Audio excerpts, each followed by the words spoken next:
So doctor గారు, ఇది చలికాలం సాధారణంగా. అంటే ఈ చలికాలంలో యాక్చువల్‌గా ఎలాంటి కేసులు మీకు ఎక్కువగా వస్తున్నాయి? సో ఆరోగ్యాన్ని కాపాడుకోవాలంటే ఎట్లా? చలికాలంలో జనరల్‌గా ట్రిగ్గర్ అయ్యేది రెస్పిరేటరీ డిసీజెస్ బాగా ట్రిగ్గర్ అవుతాయండి.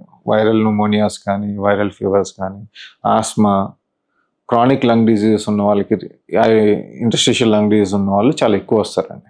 బేసిక్‌గా ఫీవరు, లంగ్ డిసీజ్ ఉన్న వాళ్ళు చాలా ఎక్కువగా చూస్తున్నాం.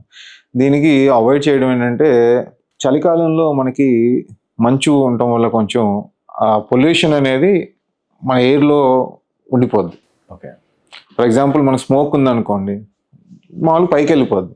అదే ఫాగ్ ఇవన్నీ ఉన్నాయనుకోండి, స్మాగ్ అవుద్ది. So it is in the lower layers. అంటే మనం బ్రీత్ చేసుకునేది కూడా మరీ పొల్యూటెడ్ ఎయిర్ బాగా బ్రీత్ చేస్తాం. సో లంగ్ డిసీజ్ ఉన్న వాళ్ళు మాస్క్లు పెట్టుకోవడం, పొల్యూషన్ అవాయిడ్ చేయడం చాలా ఇంపార్టెంట్ ఈ చలికాలంలో. మీరు తీసుకునే అదే మందులు, అదే నాణ్యమైన మందులు మెడ్ ప్లస్ బ్రాండ్స్ పై సగం ధరకే.